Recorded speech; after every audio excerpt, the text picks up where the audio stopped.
Today's show is sponsored by ExpressVPN. Working from home, protect your sensitive data with an extra layer of security at expressvpn.com/inside.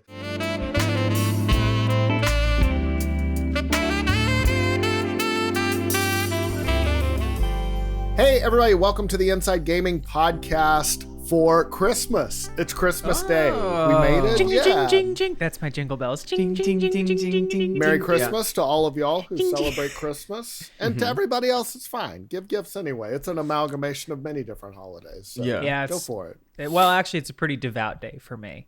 I like to worship in the morning and then just kind of think about all the ways I've sinned through the afternoon. And then at night, eat contemplate on the birth of our That Savior. sounds like Catholic stuff right there. Oh, it's very I just like to repent, just good old school shit. classic. Yeah. It's, Christmas got a lot to be thankful for this year. That's Thanksgiving. Needless to say.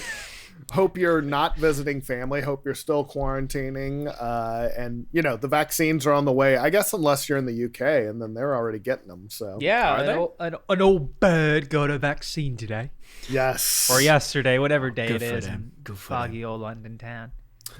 So today we're going to do something a little bit different, a little crazy. This is going to be... And it goes a little something like this. We're taking audience suggestions. I'm launching into Stairway to Heaven right now. Yes. No, we're taking questions all episode, not live. Obviously, this is not going to be a call-in podcast.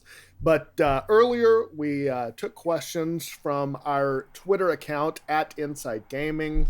Got a lot of really, really great questions. So we're just going to kick it off. We've got the crew here, Conor and Patrick. And let's just dive right in. Is that okay with y'all? Let's do it. Yeah, I don't think the three of us have been on a podcast together since the first episode.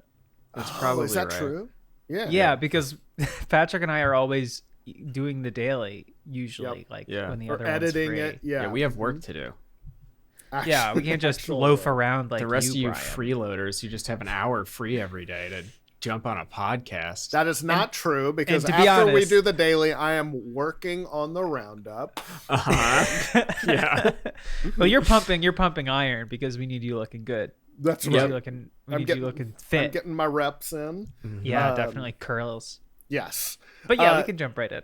Yeah, this will be fun. So this first one is from Master Love 007. What is your most underrated game of 2020? So what's something, I assume they're asking something that came out this year that you feel like didn't get quite the love that it deserved. Here's my issue with the question is I don't know if I played any games this year. I Oh, can't that remember is a anything that bummer. happened. That's a bummer. I'm curious. Let me look up really quick. I want to see a game that came out in January just so we can get an idea of how fucking long this year has been. Yes. Because Yeah, I feel like I played the greatest hits. Yeah. I think. Well, let's see. I feel like I hit the big ones too. What is something that I played? Boy, this is a real head scratcher here. I guess, well, definitely the questions will tide us through the whole runtime of the podcast because we'll spend most of it going, huh. Yeah. I guess I'll go with a game that I brought up on other pieces of content, which is Watch Dogs Legion.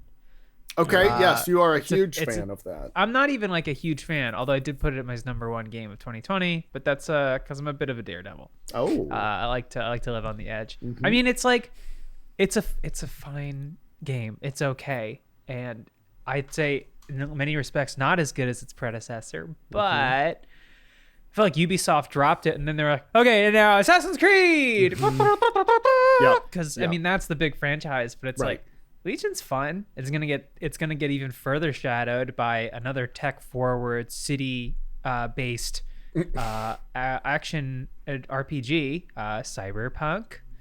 So That is it's tough. probably gonna be yeah. a game that nobody really talks about and eventually gets picked up for like $6 on some random ass game site that no one's ever heard of that Wario 64 links. Yes, correct. Yes. Is Wario 64 a real person or just like a collection of... I feel like he's just an algorithm that scrapes the internet for game. So that's what the deals. pinned tweet was for a while. Right, yeah. I know. Asking if he was a bot. And he didn't answer it to my satisfaction. And nor should he. Yes. That's his right. I would say for me, and I this is underrated only in the sense of if you're a real JRPG fan, like a real JRPG nerd. But I very much enjoyed Xenoblade Chronicles Definitive Edition on Switch. It came out, I feel like in the first half of the year. Yeah, it came out in May. God, that feels like forever ago. But just, I don't know if it was like, it wasn't my game of the year, but I very much enjoyed it. It was a nice kind of remake of a game that was like on the 3DS and I believe the Wii before that. But it just, they did a nice kind of full remake and redid the graphics and everything, and just like a nice big JRPG to sink your teeth into. And it came out toward the beginning of the pandemic when I just kind of needed something like that just to go into like a comfort zone for me, because that's what JRPGs are for me, because there's so many tropes and just kind of anime silliness that I just find relaxing. And so, yeah, I don't know if I would call it underrated, but I very much enjoyed it. And yeah, that's my vote. What's an anime trope? Is it like, what's a JRPG trope? I don't even know. Is it like deceitfulness and backstabbing? Like, is it fun, like telenovela kind of shit? It's kind of like there's always kind of a fake bad guy. And then once you beat that bad guy, then you realize like, oh no, actually there was a real bad guy there the whole time. Okay. Or sort of the anime villain who was like experimenting with some sort of like thing to like unleash some sort of evil onto the world. And he always succeeds, but then it always ends up devouring him, and then he turns into this sort of big monster. There's always a big group of friends. Right. There's always, centered around this sort of one anime hero on the hero quest. So yeah. Yes. You know what I like is how they have all of their inner monologue as conversation. Yes. With another character. Yeah, that is really on good. and on, and they repeat the same conflict in their head. Kind of like a soliloquy for in the real time. entire game. Yeah, that's one thing I noticed about The Crown, which I do watch and enjoy, but like Queen Elizabeth just regularly pours her heart out to anyone who will listen, like the Prime Minister or whoever. And I feel like it's an issue of state security. She would just. Well, The Crown is one of my top animes of 2020. It's a great. So, I mean, Netflix would don't try them. That's true. I feel like a big thing too is like the anime villain going like, "I'm changing," and they're like holding a card in front of his face like this. Yeah, he's holding a card in front of his face. Yes. And that one guy who talks like this is in there. Jesse. Right. Yeah. There's a flamboyant character. There's sort of a roguish friend who kind of plays by his own rules. A lot of zippers and rivets on their clothes. Maybe a lot of really, really offensive stuff that for some reason is completely overlooked completely overlooked by people who otherwise would like boycott a game. Right. But like, yes, like just amazingly offensively drawn characters a lot of the times. I'll just leave it at that. Yep. I already forgot. What's the name of the JRPG you brought up, Brian? It has left my mind. Xenoblade Chronicles, and this is the definitive edition. Okay. Gotcha. X. Full Metal Hunter. There you go. Yeah. It's I don't know. It's just kind of one of those grindy RPG. I didn't like love the combat system, but I do like just sort of sitting with a game and just grinding and build my characters up to the point to where you're just basically controlling a team of superheroes at the end, and then you just go in and absolutely decimate the final boss. And then there's sort of and then there's always sort of multiple endings now, and then there's sort of maybe you just got sort of the bad ending and you go through to get the good ending. It's just it's very relaxing to me. So cool. Yeah, that's my vote. Mine is probably Football Manager 2021. No, I'm just kidding. I think Teardown. Oh, I gotta play that. Teardown, I've not seen nearly enough love for that game, and it's the fucking best. Was that related to Tearaway? Because I played that. No. Okay. So it's a voxel game. It basically looks like pretty Minecraft, except the voxels, the like cubes or whatever, are tiny. But the whole world is basically destructible. And the point of the game is you're kind of like a rogue. demolition guy.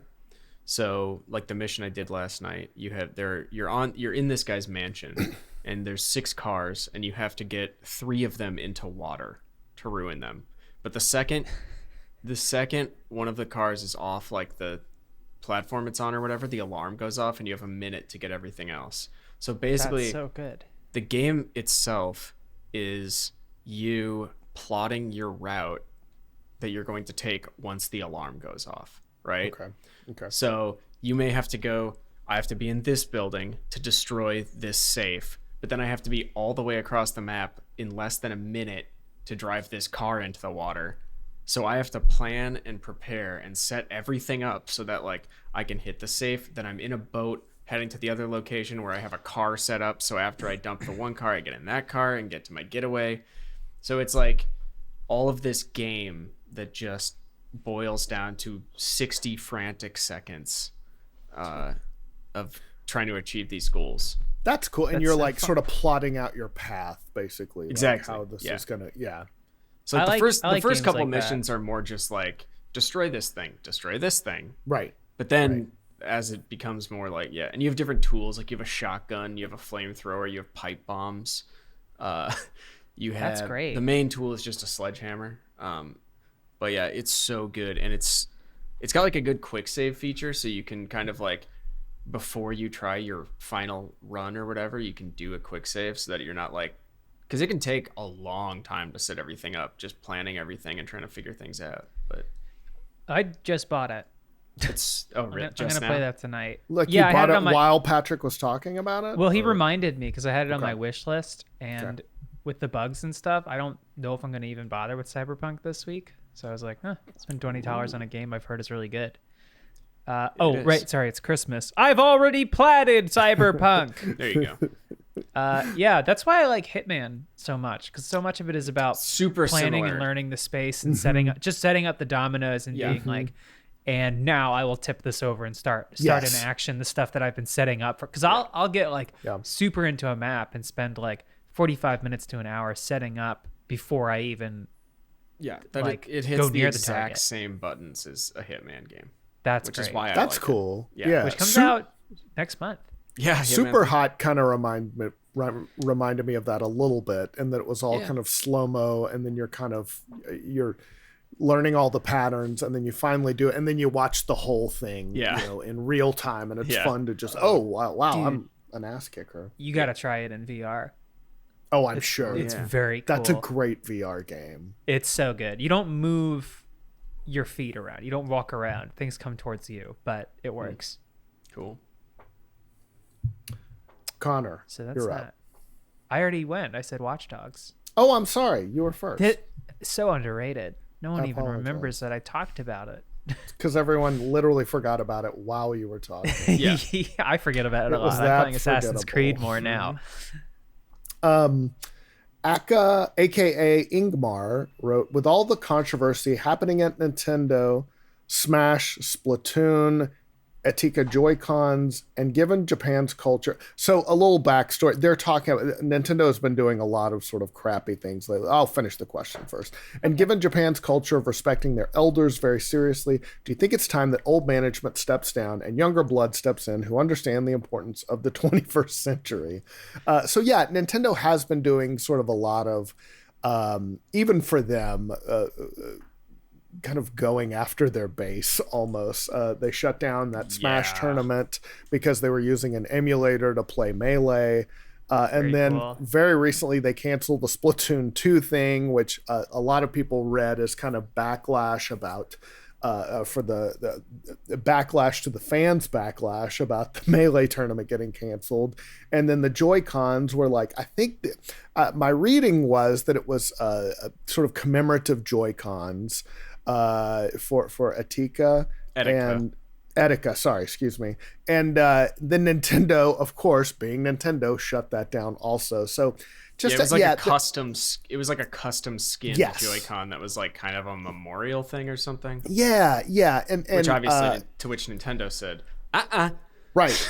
but for a very beloved personality who is no longer with us, and it did feel like they could have handled it maybe with a little more a little bit more of a sensitive touch. And yeah, Nintendo just very much just goes after, they've gone on a tear over the last few years going after, emulation websites and fan games and all that. So I do think that might be a little bit of an out of touch thing, but Nintendo's always just kind of done their own thing. It's weird. For as cute and cuddly as they seem, they really will send the lawyers at the drop of a hat.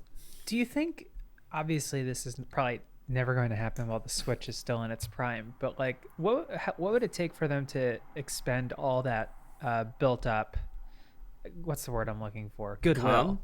Oh. We were all thinking it, yeah. Well, yeah, they're famously known for edging. There's very little they could do, I think, really, to like, because their games are so fucking good. I mean, that's what they would have to do, is stop making good games. They would have to start. That's the thing. Yeah. They would have to start putting out like big name titles. They'd have to put out a terrible Zelda game and a terrible Mario game. Right. And another Wii U. And another, yes. Like they would have to. They survived the Wii U. Yeah, but the games on that were probably pretty good. They were good. There just weren't a lot of them, and people were, I think, were confused about the branding on that. Evan just put in our work Slack. They're now pulling game soundtracks off YouTube. Yeah, they've always been weird about like streaming their games, and sort of real quick to do a takedown. So I do feel like a lot of it is Nintendo looks at themselves as fundamentally different. They've always said they look at themselves as like a toy company. They're selling you toys. They have very reluctantly embraced the internet. And yeah, I mean, they do have a very old-fashioned mindset about this stuff. I think maybe new leadership would help. It certainly couldn't get any worse. But then again, I mean, there's such a just sort of ingrained tradition there. I think I kind of tend to agree with Patrick. Like, as long as they keep making good first-party games, I think people are going to put up with it. Yeah, I believe it. I don't know. People still buy EA games. Yeah. I think it probably is just an issue of like you said, fundamentally seeing the business as a totally different thing than what it is, because everyone else is doing it a different way. So it's like they are the outlier. They're not like, I don't know, but I don't know, maybe, it's this when new leadership comes in, younger leadership who maybe has a better understanding of what people actually want. Right. Maybe things will change, but I don't really see that happening anytime soon. Yeah, the gaming space has changed so much, and with the advent now of we're sort of getting more into cloud gaming, and and companies like Microsoft with the Xbox, they're almost just selling you a service just as much as they are a specific game. And Nintendo's philosophy, I feel like, is very close to back in the 80s when they started with the NES. I mean, they didn't start, they're an older company than that, but they should go back to making card games, I think, is the biggest yes, they're completely at odds with their core values as a company, which is to make fun toys for Japanese boys and girls. I read a Times article about a lot of there are several companies in Japan that are like hundreds and hundreds and like a couple are even like thousands of years old. Yeah. Because their business culture is just so different over there. It's all about like socking money away for a rainy day. It's not about maximizing profits. It's just about like keeping the business going. And it's don't just declare bankruptcy. Send no, all the employees packing and use the corpse of Toys R Us to funnel and launder all their debt through. Right. No, I do remember like looking up once what the oldest active businesses in the world were, and like there's a handful of very old like businesses that you've heard about or whatever throughout the years. You're like, oh shit, I didn't know that was there. And then it's like some tea shop in Japan. Yeah, that's been there for like 2,000 years. Yeah, and one I was reading like about. There's a bunch of them in Japan. There's like way more in Japan than anywhere else. Yeah, the one I was reading about was like they make basically these sort of fried dough treats, these snacks, because they started out, they were set near a shrine and they would sell them to people coming to pray at the shrine. And they're still here. Yeah. it's the craziest thing. So fucking wild. I'm proud to announce that we, Inside Gamer, are partnering with East India Trading Company Gaming to develop a tea infusion. That's cool.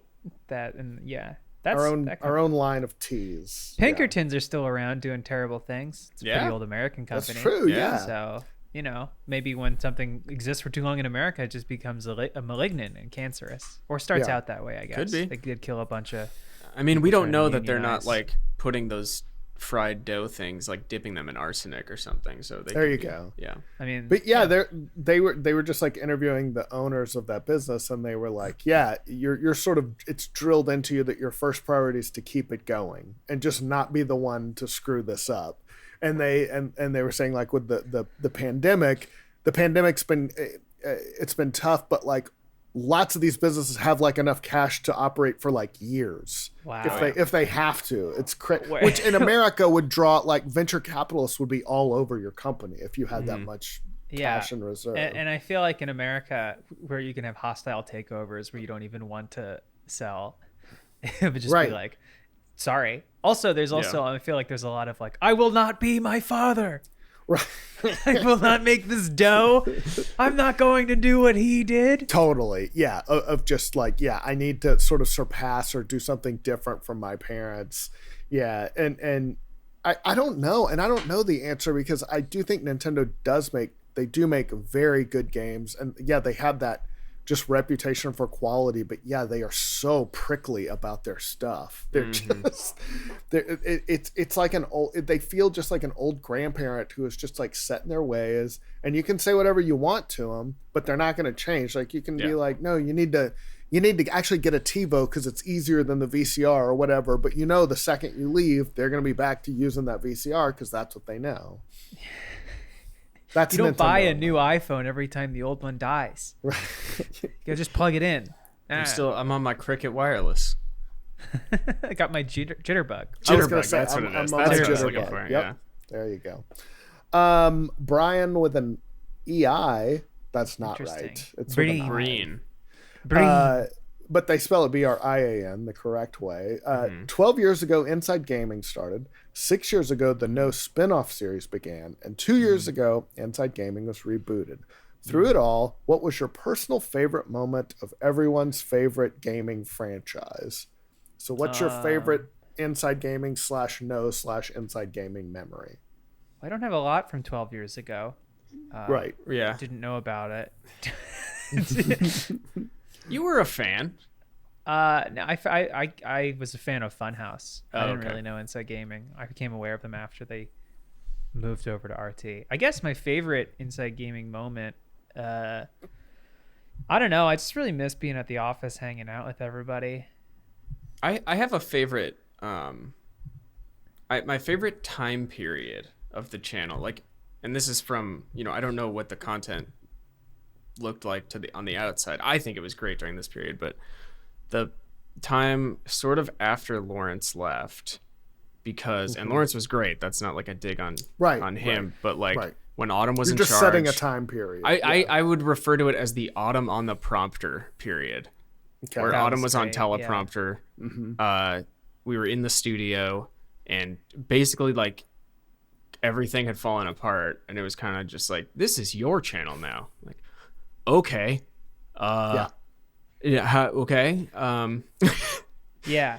But it was just chaos, and it was. I agree with that. So I feel much like fun. January, we had so much fun doing like the Witcher content. Yeah, like it was that's when we great. made the Sonic video, and pissed off all I think those people. Yeah, that's right.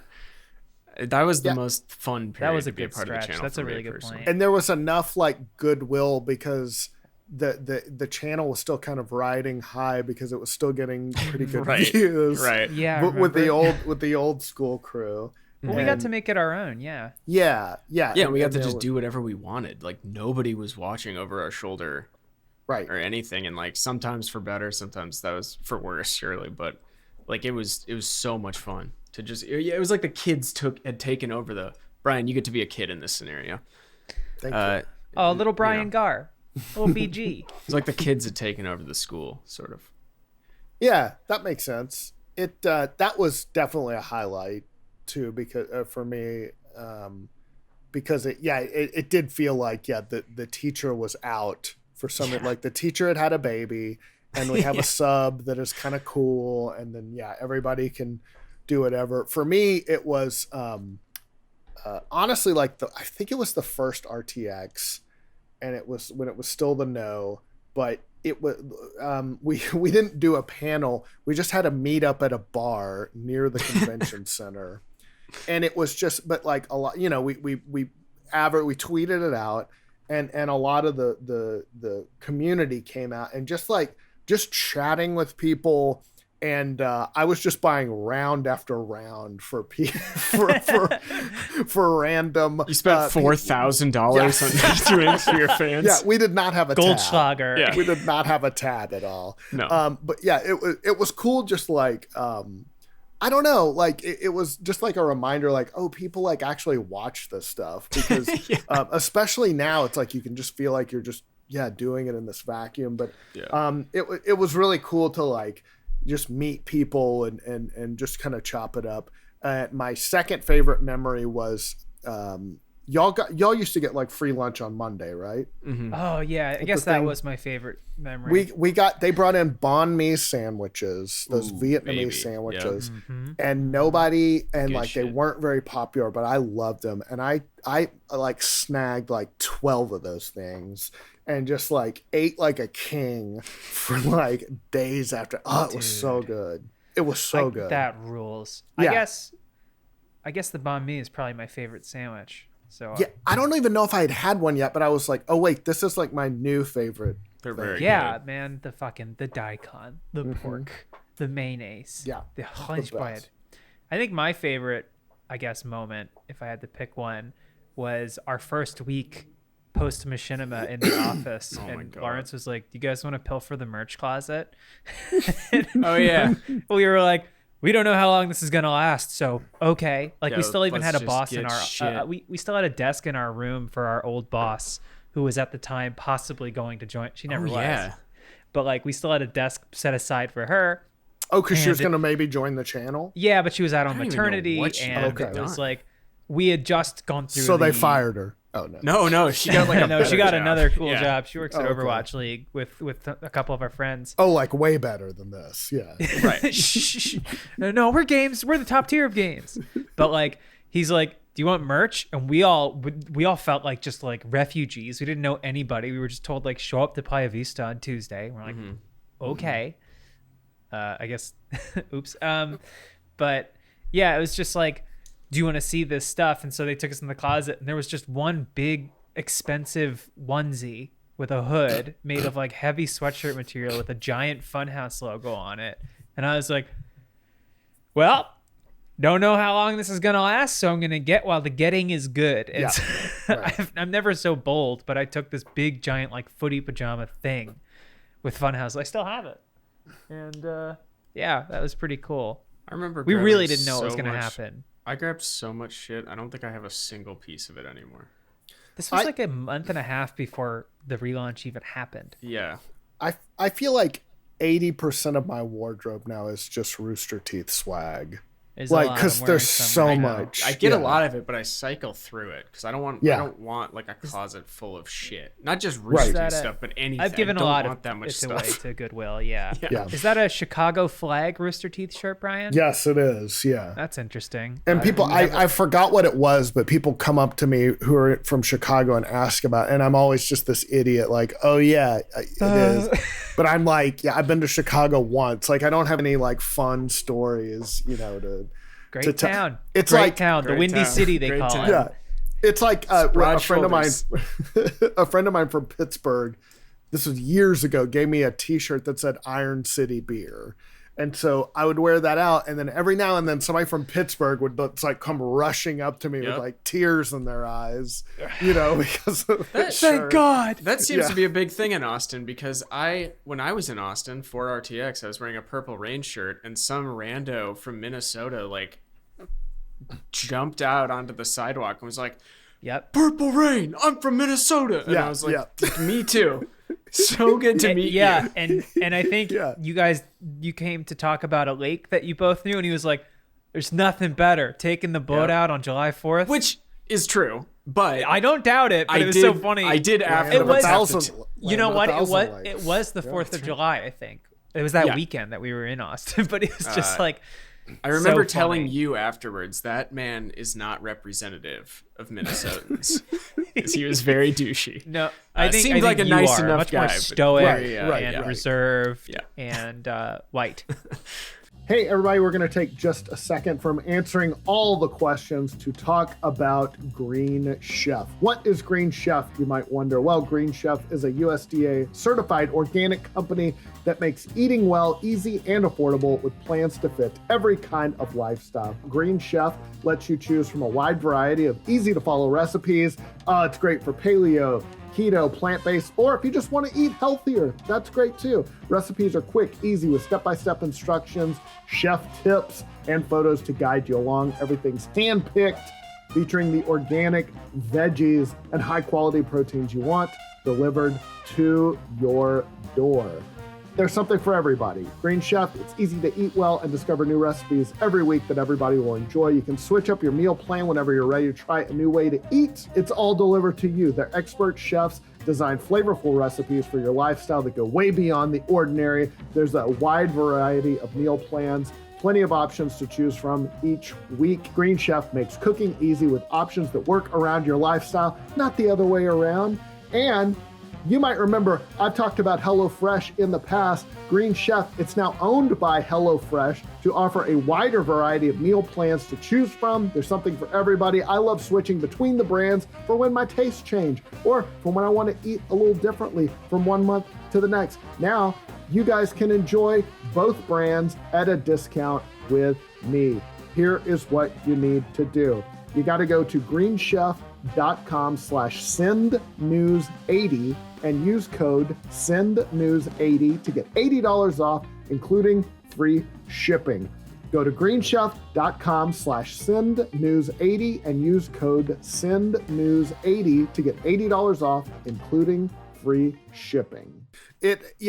Austin's definitely, I mean, not to the degree that like LA or New York are, but there are so many people in Austin. It feels like the majority are not from Austin or not it's even kind of from where Texas. like you go if you're not maybe as excited about guns as your father, right? And you live in the surrounding states. It definitely has a pull from like, especially Texas.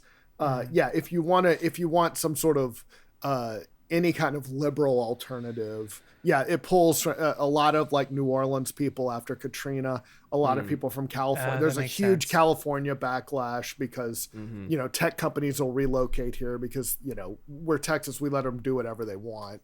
Of course. And so there's a fair amount of that in Austin too, of just, transplants from. I feel like a lot of people from here move there when they get sick of LA, or when they can't afford LA anymore, or they don't want to have to pay for LA anymore. Which it is very expensive, and I wish it weren't. Insane. They move here. They definitely move here from LA and New York, and then talk about LA and New York for the rest of their lives. Yes. Yeah. Well, I mean, people move here from New York, and then all they talk about is New York. Yep. It's very cool. It's it does not get old. I love it, and I'm so jealous that they came out of their mom in a different place than me. To be fair, cool.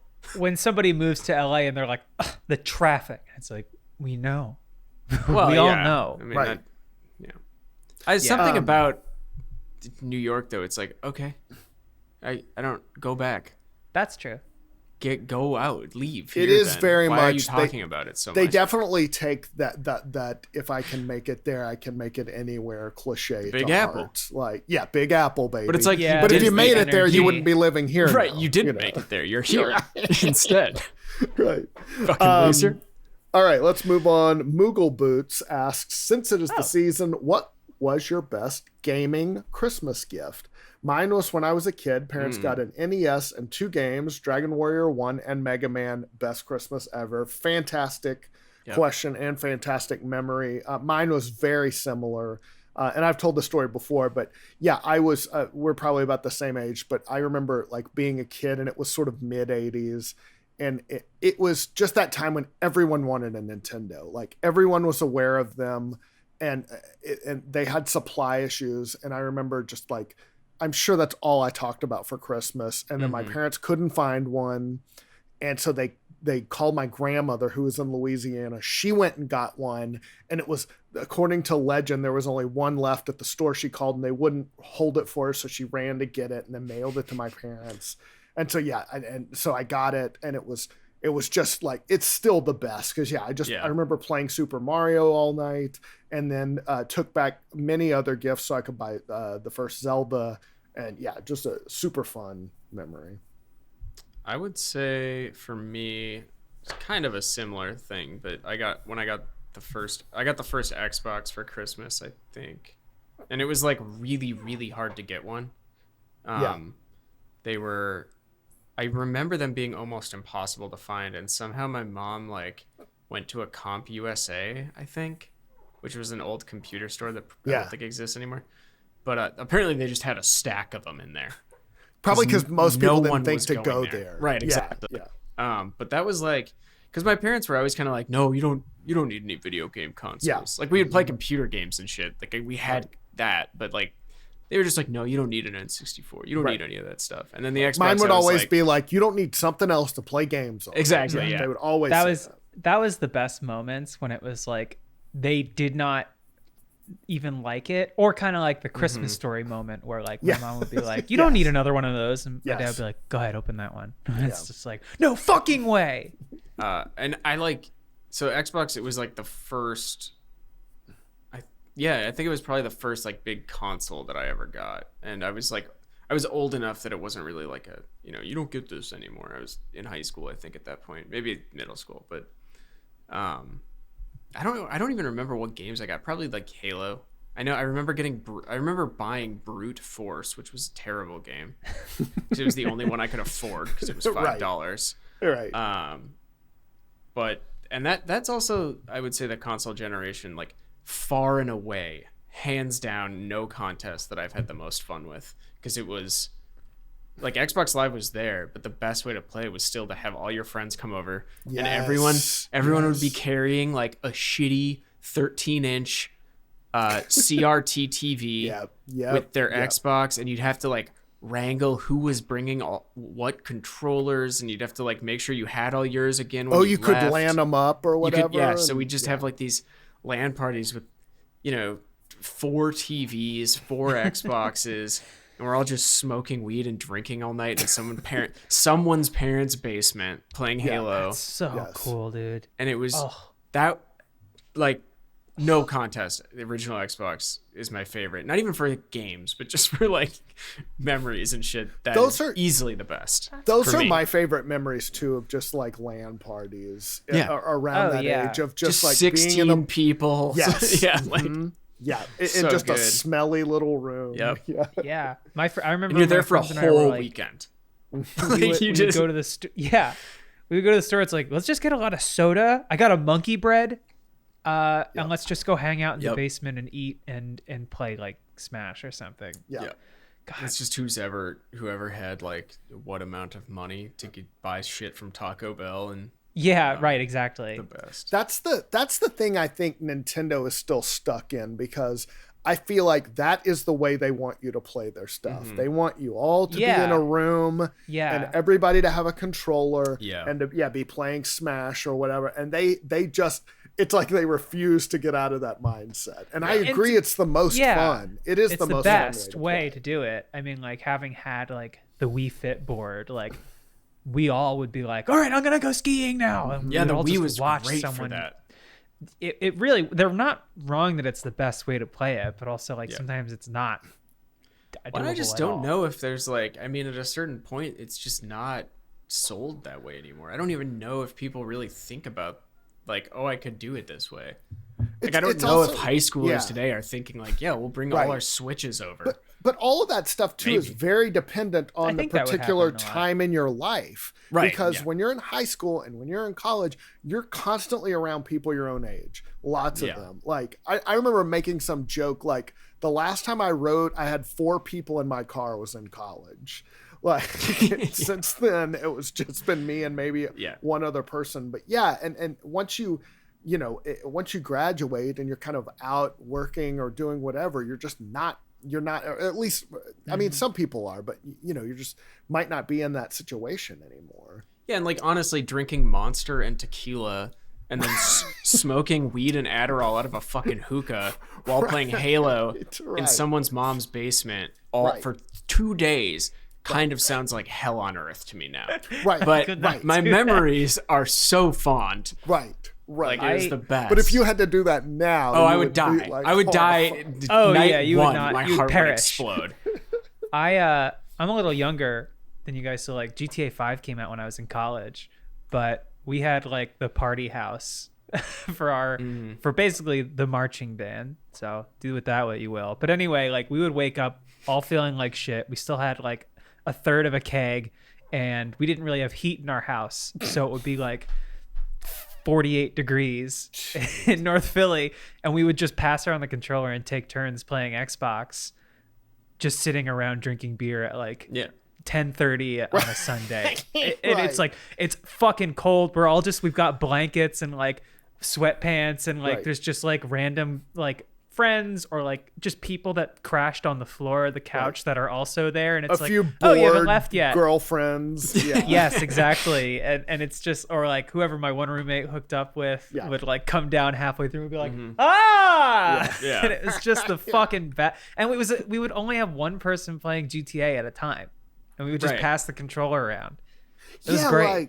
Just drinking shitty like skunked beer and just fucking hanging out in a freezing cold living room that's covered with mouse shit.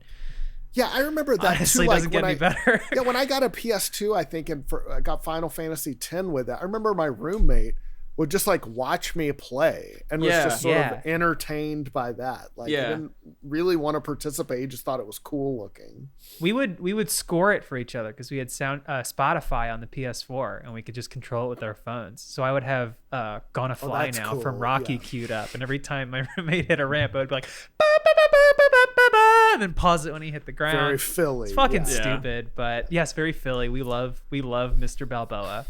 You do. We're big fans. We got a statue outside our museum of art with a priceless collection inside. Awesome. It's so awesome. We're better to have a statue. I love that about Philly. I love that. It's so cool. It is funny, and you're just like way below the poverty line too at that point. You're just Don't you have like real boxers from Philly that were really good? We got a lot of Joe Frazier, real people that came through. Yeah. But I mean, we have a statue of Rocky, the fictional character. Good enough. Awesome. Yeah. I've been in the Italian market where someone tosses that orange to him.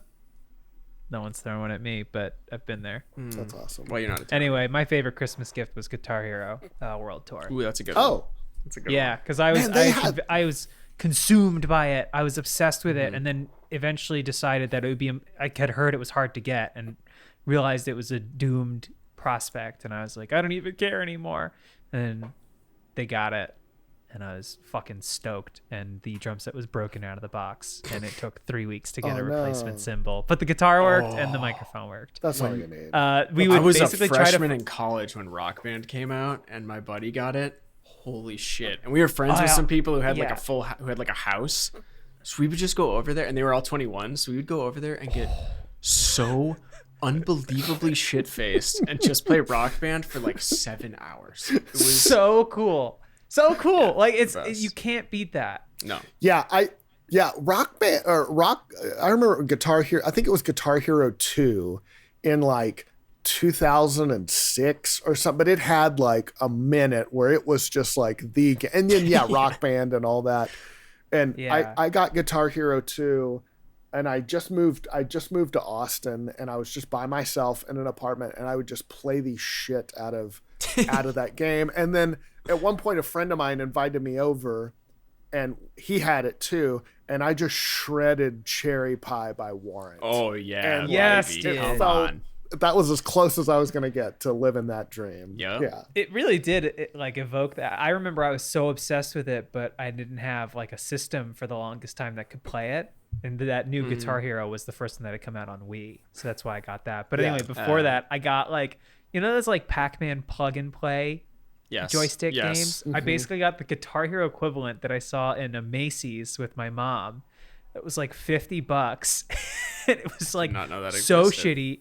plugged in with the composite cables to straight into the TV. Yeah, that like run from the controller, right? That's right. It ran from the guitar into the TV, and the latency was so bad you had to lead the notes by like half a second, and it had like it basically had like non-copyright versions of like Iron Man and Purple Haze, and they were called like Hazy and Steel Guy. Yep. It was like so bad, but I remember it was like Christmas night, and it was just my mom and I hanging out in the living room, and I was showing her it, and she tried playing it, and it's actually really nice. I mean, it was a dog shit piece of shit thing, but like it meant a lot to me. Fun to share with your mom. Yeah, it was like a really nice moment. Yeah, she was like, "Oh, this seems fun," and I'm like, "Yeah, it's not. It's fun. I don't know. I don't know what else to say about it." That was probably like the most heartwarming version of those, but definitely the technically worst gift.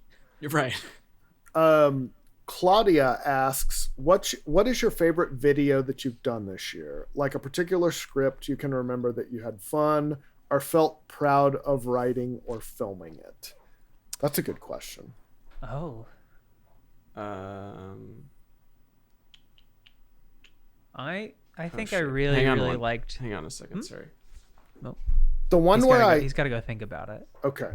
The one where I got y'all in the parodies nuts jokes. And that was good. That was like right before the pandemic. I feel like it was in February, but I've gone back and watched that so many times because it makes me laugh every time. And y'all's reaction is just so like happy and pure. Denise is locked out. I have to go let her in. Okay. Sorry. Go for it. We'll talk. This is not my fault. I didn't think it was. Wait, does he have to like travel somewhere to go? I think it's outside of a building, probably. Okay, all right. Not the front door. I don't know. I haven't been to his new place yet. Yeah, I guess if it was the front door, it wouldn't take that long. No, well, he's a slow walker. I think that's what we know most about Patrick. That's right. Dude, that first D's nut, when you were getting us with those and we were writing the dumbest shit on the trophy every day. Yeah. Which was so funny. Man, that stuff from early this year is really good. Like, it's really funny. And I do regret that the pandemic happened because my goal, and I remember talking to Autumn about this, I wanted to go to LA for like a week and be on the laptop just sitting there, and we wouldn't tell anybody, but then y'all would reference me in the laptop and then cut over and I'm just sitting there. But I wanted so much to be in that room with you guys. That would have been so fun.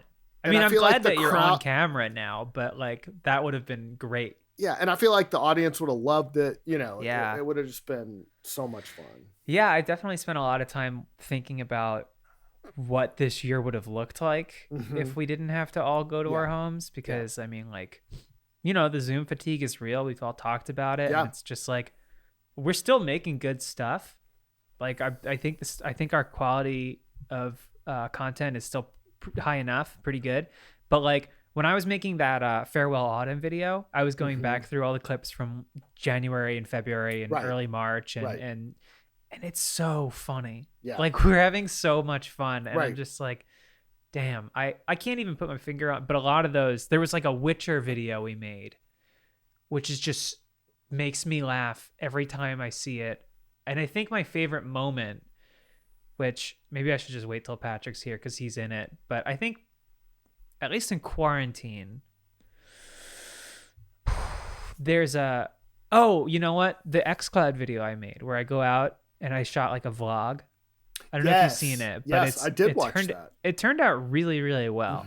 And the cool thing about that video is at first I was not annoyed, but like sometimes when you have like the show running job here, when you're doing just streams, you can kind of ease off the gas a little bit, right? Like, especially if you're just off a week of editing dailies. You may not go very hard on the feature that week. That week I didn't even have a feature. I just had to do like some streams, and so I was like, cool, I can catch my breath. I've been making like so much stuff all the time. And our garage door's broken. Is she secured? No, our garage door doesn't work. Or some garage door. Yeah, she's trying to park. Wow. Swanky. Anyway, what were we talking about? We're talking about our favorite game, our favorite video of the year. Of this year that xCloud video. I was supposed to like stream, and then Alana just got on the morning meeting on Monday, and she was I'd really like to see somebody cover xCloud outside. That's right. I was the only one that could do it. You were like, God damn it. Thank you for volunteering me. Yeah, it was a good video though. No, yeah, it's probably like my favorite thing I've made in quarantine. But like, I was like, I was gonna, Yep. not slack, but definitely not work my absolute hardest this week. Yeah. But that's okay. And then it turned out really well. And I it was very like happy with it. and like the way you did it and everything. Sometimes they just come out like that, and it's just everything just works out. Yeah. I would say, I mean, I have no idea. I couldn't name a specific video, but it definitely the dailies that I was editing, I had the most fun with early this year when it was in the studio. We were just talking about that ones. period of time because I was looking through it all when I was making the. Guys, stop spamming the Slack. When I made the autumn video, I was going through all the early stuff from this year. So funny. Yeah. Brian was talking about how he was going to come out for a week and just actually sit at the laptop. Yeah. Yeah. But no, that was like the best, was editing those dailies for me. I was very jealous that I wasn't there because it was, I could the chemistry between you two was great. And and when you're just remote like that, you can jump in every now and then, but it's not the same thing. And so what God, I'm trying to think of something. I mean, I don't I can't point to like a particular thing that I did. I remember interviewing I think this was this year. I interviewed one of the developers of Shovel Knight and just and just kind of had a good conversation with him and just talking about like, how that game just caught fire, and he was very humble and and was talking about a lot of it was when we started it, like crowdfunding was just the media was just writing about every crowdfunding project, so it just kind of we were at the right place at the right time. And but just kind of we were about the same age and just talking about games and stuff. It was really fun, and it's fun to whenever I've been able to like kind of break some actual news, that's always fun to do. And it's hard because if you can't do that if there's just one writer, because reporting takes days and days, if not longer. But it's fun to be able to do it. So we have so many pieces, like videos that are like that, where it's like this really cool thing that we would love to do more of, but like everything transpired against us. Like I got to interview the Control director late last year. Oh yeah. And I really enjoyed that whole experience, and it's just like a tough thing to get going when you're constantly just doing all in your power to keep the channel going. There's just that daily churn of just you've just it's grind. I got that when they were like, hey, you want to go play Doom Eternal? Fuck yeah, I want to go play Doom Eternal, dude. Right. It's the best. I was supposed to fly to San Francisco to play Disintegration in March. That's right. Yeah. I forgot about that. They were like, we think we should cancel this, but we're having another event in New York. I was like, I would love to go to New York. I have family in New York. It's so close to my people. And then nope, nobody goes anywhere. Yeah. I will also say, I think my favorite video, I don't even know if it's from this year, but moment was when we were doing a video about Final Fantasy VII, and Patrick and I started pantomiming turn-based combat. I remember that. I'll see if I can find the edit. I have like a playlist of videos I really like, but it's just like Zach detailing talking about turn-based combat or some riff on something that I don't even know, and it's just like us going like pause and then I said it to lots of act outs. I said it to the Final Fantasy VII battle music, so it's like dun dun dun dun dun dun dun. you can't hear any of the important information in our new show. You don't need it. I do like I love when the editor and you two do this a lot, and Amir just kind of goes the extra mile and just puts a little extra stink on the edit. It's really fun. A little bit of stank. It's definitely much more challenging these days. Yes. All right, let's move on. Matthew Cox asks, do you think all the scalping has done enough damage to the console ecosystem sales? And then he has a parenthetical, games, accessories, word of mouth buys, that Sony or Microsoft will push retailers to implement any new measures. If not, will it ever? P.S. I love you guys. Thanks for getting us through the year. We love you also. Thanks for saying that. Yeah, I just feel like there's nothing really in it for the retailers, honestly. I mean, I don't. Yeah, it sucks, but it's also for them. It's like, it's one time. It's a few weeks every several years. So I do think it sucks, and I wish there was a better system. But I think the reality is, in a few months, hopefully, or by the spring, most people who want one will have one. So this is just that crappy time where you've got to be jealous of your friends. Yeah. And I mean, it's like they sell one either way. Yeah, they're making money. Right. So that's what they want. If this is what it was like all the time, then I think we could reasonably expect some sort of change in behavior on their part. But like, this is not console sales most of the time. Yeah. It's like every 7 years now. Right. Exactly. I think if it was, some sort of regular thing, yes, but I don't, I'm sure they would rather scalpers not do that, but at the end of the day, somebody is going to end up with that console. They're going to log on, they're going to put their credit card number in, and then they've got you. And it doesn't really matter to them whether you paid $500 or you paid $800 for it. Yeah. Somebody took a little taste. So, yeah. Let's move on. Let's see. I feel like this has been asked before, but Stephen Allen asks, what are your guilty pleasure movies based on video games? Mine's the Silent Hill movies. Those are so good. And he has some spoilers. I'm not going to add that. Pyramid Head grabs their skin and just pulls it off. The best.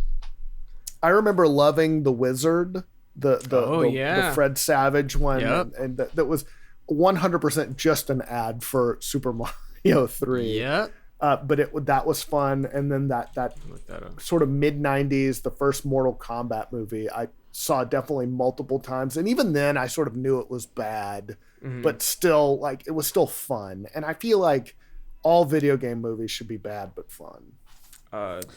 Obviously, Street Fighter. Jean-Claude Van Damme. Of course, yes. One of the finest in the genre. The king, yes. Other than that, I would also say Silent Hill, because those are hilarious and just so absurdly gory for what is just a bad video game movie. Mario, obviously. The original Doom is pretty funny. It's terrible. With The Rock? I think there's 2 Doom movies now or something. There's Annihilation, right?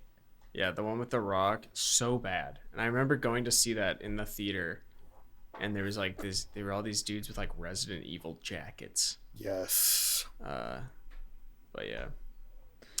I haven't seen a lot of video game movies. The Assassin's Creed one is terrible. Oh, I forgot about that. There are 2 scenes back to back, if I remember correctly, that both end with Michael Fassbender saying, "I'm hungry." Oh. It's just like, did anyone look at this? Did anybody put eyes on this? It's so bad because it's so convoluted too. It's not even like lifting the story. It's like this crazy, weird, unnecessary spin, and like the animus is totally different. It's just like, this is. They can just never get it right. It seems like bad. They can just never. Yeah. It seems like they want to kind of ground it and make it slightly more believable, but that always makes it worse. Yeah, it makes it far harder to believe. Yeah, because some of us are already accustomed to the other bullshit. Right. I don't know. It's not a video game adaptation technically, but I really did like the Witcher series. I could never get into that. I started it and just I don't know, something about it. It was just it like immediately lost me, and it just sort of buried me with all this like exposition. I don't know. I guess I should try it again. It's fine. Yeah. It's fine. It's one of the few things I binged. I just like sat down and just annihilated like 6 episodes. Yeah. And I really like the game. The third one. I like Witcher 3. I've never played any others. Oh, you just played the third? Yeah. I've always wondered this, and I've never made it through. I didn't make it through 3 yet, but did you feel lost, or did you feel like you sort of caught up to speed when you just started with the third one? With the third one? I mean, I was kind of like, but I figured it out. Right. Like, it's in the very beginning, it's like, I don't know who these people are. And there's Right. definitely like some stuff about like Siri and like the king of fucking Nilfgaard, I Yeah. think, the Nilfgaardian Yeah. king. But like once you get invested in the story that they're telling in that game, it works out. Sort of Because the there's also current- so many good side stories, like the Bloody Baron and By the like, end, you know side enough quests. that it's like it makes Yeah. sense. You're Yeah. invested in Yeah. it. Yeah. Yeah. Yep. That series definitely looks great, and it feels like they sunk a lot of money into it, and there's some other stuff kind of like the Uncharted movie I guess finally is going, and Netflix just greenlit another game-based series. Some other something Mortal else. Kombat coming out, I think. Yeah. The new Mortal Kombat. I think that's going to be on HBO Max. It's just like, there's a Last of Us thing. The Last of Us is on HBO. Yeah. Yeah. that just- feels like it would translate well because it's a fairly It's the already first just a one's like a movie. fairly simple plot. I am kind of the opinion that none of it needs to be. I like things that are just, they're where they are, and that's what they were made for. Yeah. And that's where they Yep. should be. Like, Yep. there's no Alan Moore adaptation that is better than the original comic. I mean, Right. in his case in particular, they're all bad, I guess. But like, Right. Oh, Assassin's There's- Creed. That's right. It's getting a Netflix and series. with video games, it's just like, it's already a game. That's already like close enough to. I don't need Right. a There's so movie. much like movies anyway now. They're like, Yeah. I mean, God, Kojima's games are like movies that you play a little bit in Right, between. yeah. But they also have like they do interesting things Yeah. as a game. It's not just cutscenes, even though that is maybe 75%. No, lot no. of it, Yeah. but- Speaking of, and there's the Metal Gear movie yeah. coming out Yeah. at some point, but that's going to be a tough one. I do agree with what you said. I always respected Bill Waterston, the Watterson, Calvin and yeah. Hobbes Yeah. creator. He just wouldn't license it because he just felt Yeah. like, no, it should just exist right here. It's a newspaper comic, and like And I that's think it. there's plenty of room to work with that. It's not something that that is my general opinion, but there's exceptions for everything and whatever. Yeah. But like, Yeah. I do feel like it's usually never improved on. I by think that's right. Yeah. Moving it to a different medium, I guess. That's I don't know. fair. Yeah. All right, that is going to do it for us. We hope you guys have a very happy holidays. Hope your Christmas is going well, and we'll see you soon.